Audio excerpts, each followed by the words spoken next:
Hi guys, welcome back to my YouTube channel.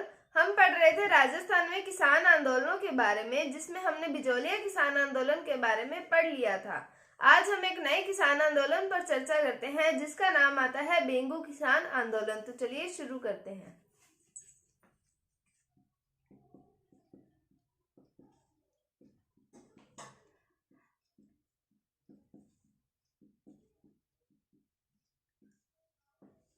हम बात कर रहे हैं बेंगू किसान आंदोलन की। तो बेंगू वर्तमान में चित्तौड़गढ़ में स्थित है।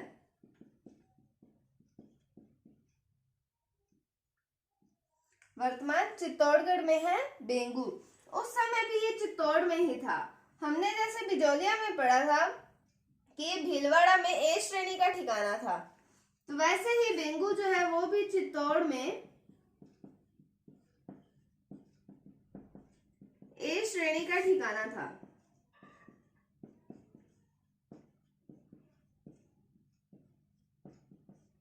यहाँ पर किसानों से 25 प्रकार के लाग भाग वसूल किए जाते थे। 25 प्रकार के लाग भाग वसूल किए जाते थे।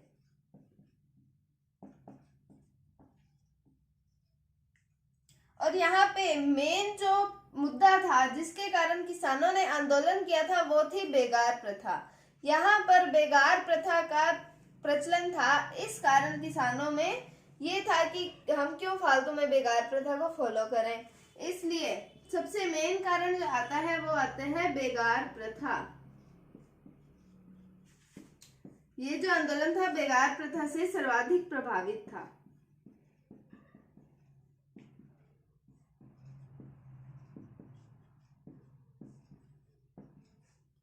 तो चित्तौड़ में ए श्रेणी का ठिकाना था बेंगू। 25 प्रकार के लाग भाग वसूल किए जाते थे और बेगार प्रथा से सर्वाधिक प्रभावित था।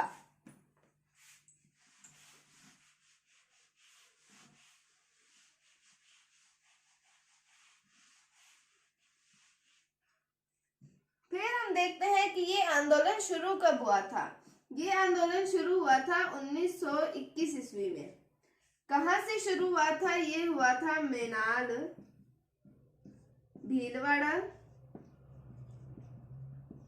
भीलवाड़ा के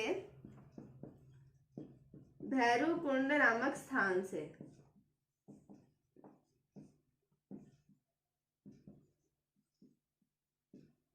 मेनाल भीलवाड़ा के भैरवकुंड नामक स्थान से बेंगू किसान आंदोलन प्रारंभ हुआ था। कब शुरू हुआ था? 1921 ईस्वी में शुरू हुआ था।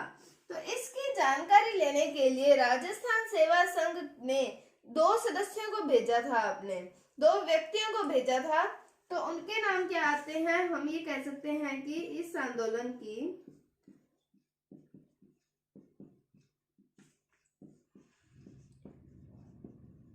जानकारी के लिए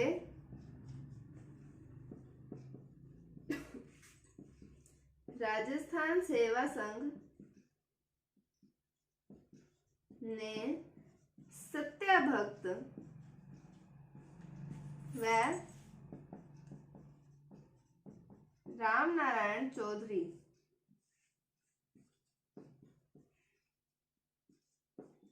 को बेंगू भेजा। तो ये 1921 में आंदोलन शुरू हुआ। मेनाल भीलवाड़ा के भैरवकुंड नामक स्थान से आंदोलन शुरू हुआ था। फिर इस आंदोलन की जानकारी के लिए राजस्थान सेवा संघ ने सत्यभक्त और राम नारायण चौधरी को बेंगू भेजा था। बाद में हम आगे पढ़ेंगे कि राम नारायण चौधरी को नेतृत्व प्रदान किया था किसने? विजय सिंह के कहने पर, विजय सिंह पथिक के कहने पर राम नारायण चौधरी ने इस आंदोलन का नेतृत्व संभाला था। तो नेतृत्वकर्ता का नाम राम नारायण चौधरी।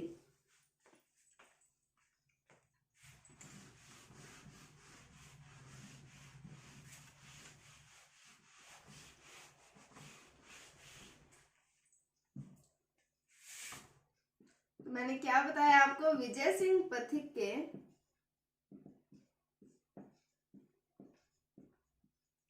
कहने पर राम नारायण चौधरी ने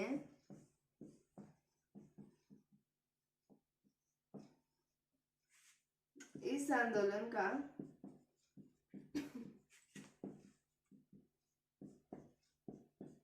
नेतृत्व किया। अब हम यहाँ के ठिकानेदार की बात करें तो यहाँ के ठिकानेदार का नाम क्या आता है? अनूप सिंह। यहाँ के ठिकानेदार का नाम क्या आता है? अनूप सिंह। फिर हम बात करते हैं, बात आती है 13 जुलाई 1923 ईस्वी की।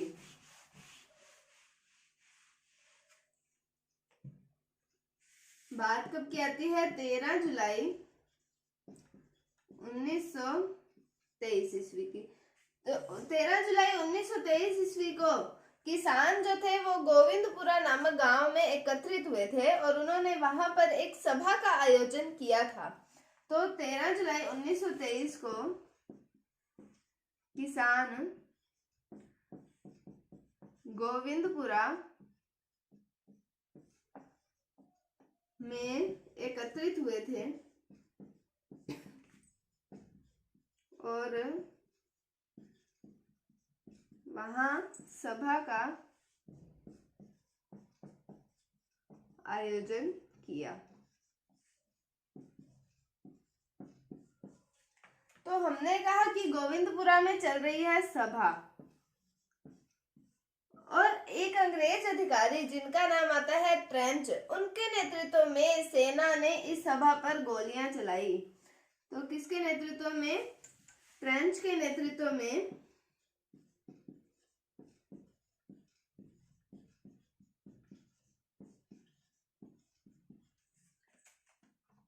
सेना द्वारा सभा पर गोलियां चलाई गई।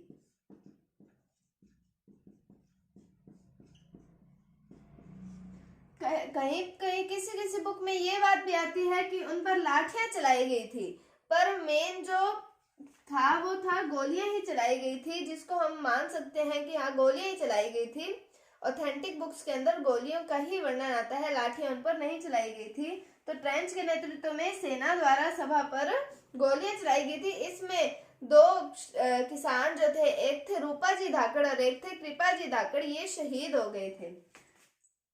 जिसमें दो किसान जिनके नाम आते हैं रूपाजी धाकड़ व कृपाजी धाकड़ शहीद हो गए थे। तो पहले हमने देखा सभा का आयोजन हुआ। जब हमने बिजौलिया किसान आंदोलन के बारे में पढ़ा था तब भी उन्होंने एक गिरधारीपुरा नामक गांव में मृत्यु भोज पर एकत्रित हुए थे और उन्होंने वहां पर मेवाड़ महाराणा को शिकायत लगाने का सोचा था। और यहाँ पर ये क्या है कि 13 जुलाई 1923 को किसान गोविंदपुरा में एकत्रित हुए और उन्होंने वहां पर एक सभा का आयोजन किया। फिर अंग्रेज अधिकारी का नाम क्या आता है? ट्रेंच। ये नाम अभी हम आगे भी पढ़ेंगे। तो ट्रेंच के नेतृत्व में सेना ने सभा पर गोलियां चलाई, जिसमें दो किसान रूपाजी धाकड़ और कृपाजी धाकड़ शहीद हो गए थे। इन दोनों के नाम तो हमें पता ही होने चाहिए, बहुत इंपॉर्टेंट क्वेश्चन है। बेंगू किसान आंदोलन में शहीद होने वाले किसान कौन थे? तो उनमें हमें पता होना चाहिए कि रूपाजी धाकड़ और कृपाजी धाकड़ ये दोनों शहीद हो गए थे। फिर इस आंदोलन की जांच करने के लिए एक आयोग का गठन किया गया, जिसका नाम आता है ट्रेंच आयोग। ट्रेंच आयोग का गठन किया गया और इस ट्रेंच आयोग का विरोध किया गया था विजय सिंह पथिक के द्वारा। इसका विरोध किसके द्वारा किया गया था? विजय सिंह पथिक के द्वारा। किस आंदोलन की जांच के लिए ट्रेंच आयोग का गठन किया गया था? तो वो था बेंगू किसान आंदोलन की जांच करने के लिए ट्रेंच आयोग का गठन किया गया था, जिसका विरोध किया गया था विजय सिंह पथिक के द्वारा। तो हमने पढ़ा था यहाँ पे ठिकानेदार का नाम था अनूप सिंह। जो अनूप सिंह थे ना, वो किसानों के हितैषी थे। उन्होंने किसानों के साथ मिलकर समझौता कर लिया था और उनके लाग बाग में कमी कर दी थी। इस कारण अंग्रेजी सरकार थी जिसने उन्होंने अनूप सिंह को उनके पद से हटा दिया और बना दिया बंदोबस्त अधिकारी के रूप में बना दिया ट्रेंच को। और फिर हम बात करेंगे उनके मुंसलिम की, तो मुंसलिम बना दिया था उन्होंने लाला अमृतलाल को। तो हम पढ़ते हैं अभी इनके बारे में।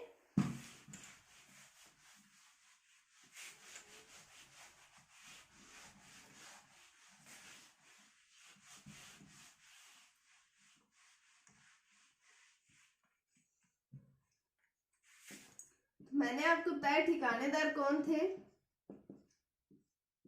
अनूप सिंह। ये जो अनूप सिंह थे ये किसानों के हितैषी थे।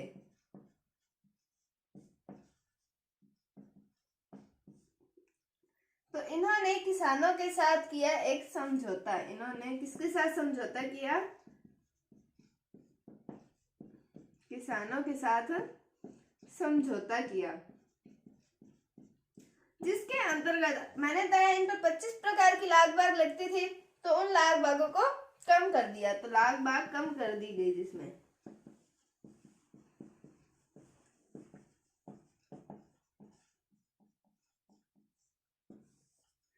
इस समझौते को अंग्रेजी सरकार ने बोल्शेविक समझौते का नाम दिया। तो इस समझौते को अंग्रेजी सरकार ने बोल्शेविक समझौता कहा। किसने कहा, अंग्रेजी सरकार ने। तो हमने देखा ठिकानेदार है अनूप सिंह, वो जो थे वो किसानों के हितैषी थे। उन्होंने किसानों के साथ समझौता किया और लाग बाग में कमी कर दी। और इस समझौते को बोल्शेविक समझौता कहा गया। इसे बोल्शेविक समझौता क्यों कहा गया, क्योंकि ठिकानेदार ने एक बड़ी संख्या में किसानों के साथ समझौता किया था, इस कारण इसे बोल्शेविक समझौते की संज्ञा दी गई। किसके द्वारा दी गई, अंग्रेजी सरकार के द्वारा दी गई थी। अब अनूप सिंह ने कर लिया किसानों के साथ समझौता, फिर अनूप सिंह को इनके पद से हटा दिया और बंदोबस्त अधिकारी के रूप में यहाँ पर बिठाया ट्रेंच को, जो कि यहाँ पर किसानों से भू राजस्व एकत्रित करते थे और उसमें इनकी मदद करते थे लाला अमृतलाल, जिनको मुंसलिम के पद पर बिठाया गया था।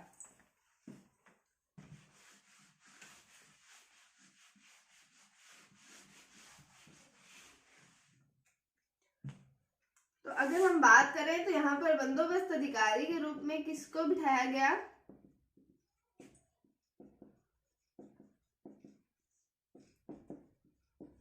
ट्रेंच, और मुंसलिम के पद पर किसे बिठाया गया, लाला अमृतलाल को।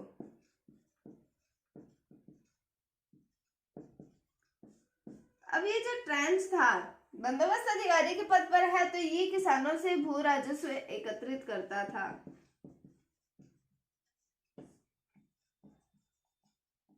इसका काम है भू राजस्व वसूलना किसानों से। और जो मुंसलिम के पद का काम था, जो लाला अमृतलाल कर रहे थे, वो था भू राजस्व वसूलने में इनकी मदद करना। तो बंदोबस्त अधिकारी ट्रेंच और मुंसलिम कौन है, लाला अमृतलाल। तो हमने देखा बेंगू चित्तौड़ में ए श्रेणी का ठिकाना था। 25 प्रकार के लाग बाग वसूल किए जाते थे। बेगार प्रथा यहाँ से, मतलब इस आंदोलन में बेगार प्रथा इम्पोर्टेंट हम कह सकते हैं, माना जाता है, कारण ये आंदोलन जो था बेगार प्रथा से सर्वाधिक प्रभावित था। फिर हमने देखा कि राजस्थान सेवा संघ जो था उसने 2 व्यक्तियों को भेजा था, एक राम नारायण चौधरी और एक सत्या भक्त को। कहाँ पर भेजा था, बेंगू भेजा था इस आंदोलन के लिए। फिर हमने पढ़ा यहाँ पर ट्रेंच आयोग का गठन किया गया। हमने पढ़ा कि यहाँ पर रूपा जी और कृपा जी धाकड़ शहीद हो गए थे। फिर हमने देखा कि यहाँ पर बोल्शेविक समझौते कहा था। अनूप सिंह और किसानों के बीच में जो समझौता हुआ था उसको किसने कहा था, अंग्रेजी सरकार ने। फिर अनूप सिंह को उनके पद से हटा दिया और उनको बंदोबस्त अधिकारी के रूप में बनाया ट्रेंच को, और मुंसलिम के पद पर बिठाया लाला अमृतलाल को। तो ये था बेंगू किसान आंदोलन के बारे में। उम्मीद है आपको ये टॉपिक समझ आया होगा। अगर आपको इसमें कोई भी डाउट है तो आप कमेंट सेक्शन में पूछ सकते हैं। अगर आपको वीडियो थोड़ी सी भी अच्छी लगे तो इसे लाइक कीजिए, शेयर कीजिए, और अगर आप चैनल पर नए हैं तो इसे सब्सक्राइब जरूर कीजिए। Thank you, thanks for watching, bye bye.